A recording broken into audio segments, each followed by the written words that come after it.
श्री राम भक्तों, जय माता दी। देवी छिन्नमस्ता की पौराणिक कथा। आज आषाढ़ मास गुप्त नवरात्रि का 5वां दिन है और आज 5वें महाविद्या देवी छिन्नमस्ता की कथा का श्रवण करेंगे। साथ में जानेंगे महाविद्या का पाठ करने के क्या क्या लाभ हैं। देवी छिन्नमस्ता की पूजा विधि, पूजा मंत्र, लाभ और महत्व क्या है, तो वीडियो में लास्ट तक बने रहें और जानकारी प्राप्त करें। हिंदू धर्म में गुप्त नवरात्रि का 5वां दिन माँ छिन्नमस्ता को समर्पित है। माँ छिन्नमस्ता को 10 महाविद्याओं में 5वां स्थान प्राप्त है। माँ छिन्नमस्ता की पूजा करने से व्यक्ति को सभी प्रकार के भय से मुक्ति मिलती है। और आज गुप्त नवरात्रि का 5वां दिन है। यह दिन भगवती त्रिपुर सुंदरी के रौद्र रूप देवी छिन्नमस्ता को समर्पित है। पौराणिक कथाओं के अनुसार देवी छिन्नमस्ता राक्षसों का संहार कर देवताओं को उनसे मुक्त कराया था। यह भी माना जाता है कि देवी छिन्नमस्ता की पूजा करने से मनुष्य को समाज में मान सम्मान और प्रतिष्ठा प्राप्त होती है, साथ ही सुख और समृद्धि का वरदान भी मिलता है। जानिए देवी छिन्नमस्ता की पूजा विधि क्या है। देवी छिन्नमस्ता पूजा विधि। गुप्त नवरात्रि के 5वें दिन सुबह जल्दी उठकर स्नान कर साफ सुथरे वस्त्र धारण कर लें। उसके बाद व्रत का संकल्प लेकर एक वेदी पर माँ छिन्नमस्ता की प्रतिमा या तस्वीर स्थापित कर लें। उसके बाद देवी को गंगा जल, पंचामृत और साफ जल से स्नान करवाने के बाद देवी को कुमकुम और सिंदूर से तिलक लगाएं। माँ छिन्नमस्ता को गुड़हल के फूल बहुत ही ज्यादा प्रिय हैं, इसलिए उन्हें गुड़हल के फूलों की माला जरूर अर्पित करें। इसके बाद लौंग, इलायची, बतासा, नारियल, मिठाई और फल का भोग लगाएं। पूजा का समापन कर आरती करें। देवी के वैदिक मंत्रों का जाप करें, ध्यान करें। साथ ही पूजा के दौरान हुई गलतियों के लिए क्षमा मांगे। इस दिन कन्या पूजन का भी विधान है।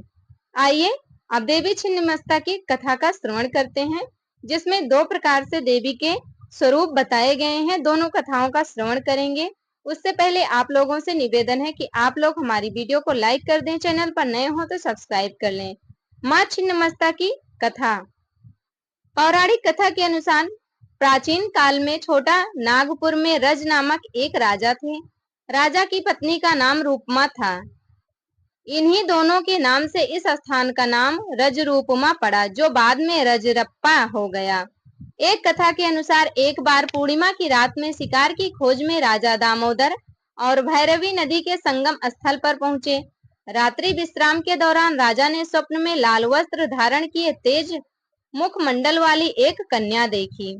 उसने राजा से कहा, हे राजन, इस आयु में संतान न होने से तेरा जीवन सूना लग रहा है। मेरी आज्ञा मानोगे तो रानी की गोद भर जाएगी।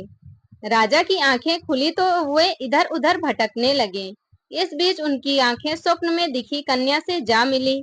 वह कन्या जल के भीतर से राजा के सामने प्रकट हुई। उसका रूप अलौकिक था। यह देख राजा भयभीत हो उठे। राजा को देखकर वह कन्या कहने लगी, हे राजन, मैं छिन्नमस्तिके देवी हूँ। कलयुग के मनुष्य मुझे नहीं जान सके हैं, जबकि मैं इस वन में प्राचीन काल से गुप्त रूप से निवास कर रही हूँ। मैं तुम्हें वरदान देती हूँ कि आज से ठीक 9वें महीने तुम्हें पुत्र की प्राप्ति होगी। देवी बोली, हे राजन, मिलन स्थल के समीप तुम्हें मेरा एक मंदिर दिखाई देगा। इस मंदिर के अंदर शिलाखंड पर मेरी प्रतिमा अंकित दिखेगी। तुम सुबह मेरी पूजा करो। ऐसा कहकर छिन्नमस्तिके अंतर ध्यान हो गई। इसके बाद से ही यह पवित्र तीर्थ रजरप्पा के रूप में विख्यात हो गया। इस प्रकार से थी ये पहली कथा।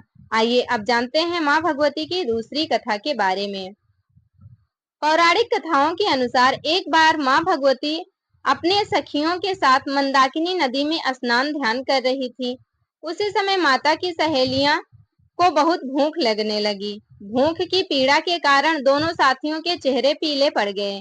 चूंकि उन दोनों को खाने के लिए कुछ नहीं मिला, इसलिए उन्होंने माता से भोजन उपलब्ध कराने के लिए कहा। अपनी सखियों की विनती सुनकर माता ने कहा, हे सखियों, कृपया थोड़ा धैर्य रखें, स्नान के बाद ही खाना बनेगा। हालांकि दोनों सखियों ने भोजन की तत्काल व्यवस्था करने का अनुरोध किया। माँ भगवती ने तुरंत अपनी तलवार निकाली और अपना सिर काट लिया। तुरंत ही माँ भगवती का कटा हुआ सिर उनके बाएं हाथ में आ गिरा। इससे रक्त की 3 धाराएं निकल पड़ी। सखियों ने 2 धाराओं से भोजन करना शुरू कर दिया। माता स्वयं तीसरी धारा से रक्तपान करने लगी। उसी समय माँ छिन्नमस्तिका का प्रादुर्भाव हुआ। इस प्रकार से थी ये दोनों कथाएं। आइए जानते हैं माँ छिन्नमस्तिका देवी का मंत्र क्या है, जो सबसे ज्यादा शक्तिशाली और प्रभावशाली है। बाएं हाथ में काले नमक की डली लेकर दाएं हाथ से काले हकीक अथवा अष्टमुखी रुद्राक्ष माला अथवा लाजवर्त की माला से देवी के इस अद्भुत मंत्र का जाप करना चाहिए, जो बहुत ही शक्तिशाली मंत्र है। मंत्र इस प्रकार से है: श्रीम ह्रीम क्लीम एम वज्र वैरोचनीय हूम हूम फट स्वाहा। एक बार फिर से सुन लीजिए इस मंत्र को और याद कर लीजिए। मंत्र है श्रीम ह्रीम क्लीम एम वज्र वैरोचनीय हूम हूम फट स्वाहा। अब आइए जानते हैं माँ छिन्नमस्ता की पूजा के लाभ क्या हैं। धार्मिक मान्यता के अनुसार माँ छिन्नमस्ता की सच्चे मन से पूजा करने वाले को जीवन में कभी भी अकाल मृत्यु का भय नहीं सताता, उसकी कभी अकाल मृत्यु नहीं होती। इसके अलावा माँ छिन्नमस्ता की पूजा से समृद्धि, स्थिरता और लंबे जीवन के साथ साथ और भी अनगिनत लाभ होते हैं। छिन्नमस्तिका मंत्र कुंडलिनी जागरण में एक महत्वपूर्ण भूमिका निभाता है। कुंडलिनी योग माँ के अभ्यास के दौरान मूलाधारा चक्र के जागरण के लिए छिन्नमस्तिका मंत्र का जाप किया जाता है। इस प्रकार से है माता देवी छिन्नमस्तिका के पूजा के लाभ। आइए जानते हैं महाविद्या का पाठ करने के क्या लाभ हैं, क्योंकि बिना लाभ के आजकल की दुनिया में कोई कुछ भी नहीं करना चाहता है। इसलिए लाभ के बारे में भी जानना बहुत ही ज्यादा जरूरी होता है। महाविद्या का पाठ करने का लाभ। 10 महाविद्या का पाठ करने से अनेक लाभ होते हैं, जिनमें कामनाओं की पूर्ति, रोगों से मुक्ति, धन समृद्धि और आत्मविश्वास में वृद्धि शामिल है। इसके अतिरिक्त यह पाठ शत्रुओं पर विजय, तंत्र मंत्र से मुक्ति और आध्यात्मिक विकास में भी सहायक होता है। 10 महाविद्या पाठ के लाभ। पहला, मनोकामना की पूर्ति। 10 महाविद्या स्तोत्र के नियम पाठ से सभी मनोकामनाएं पूर्ण होती हैं। रोगों से मुक्ति। पाठ करने से साधक बीमारियों से सुरक्षित रहता है और पीड़ा शांत होती है। धन समृद्धि और आत्मविश्वास में वृद्धि। 10 महाविद्या स्तोत्र के पाठ से धन, स्वास्थ्य और समृद्धि प्राप्त होती है और आत्मविश्वास भी बढ़ता है। शत्रुओं पर विजय। 10 महाविद्याओं की पूजा और पाठ से शत्रुओं पर विजय प्राप्त होती है। तंत्र मंत्र से मुक्ति। यह पाठ तंत्र मंत्र बाधाओं और नकारात्मक शक्तियों से मुक्ति दिलाता है, ऐसा माना जाता है। आध्यात्मिक विकास। 10 महाविद्याओं की आराधना से आध्यात्मिक विकास होता है और साधक को मोक्ष की प्राप्ति प्रशस्त होते हैं।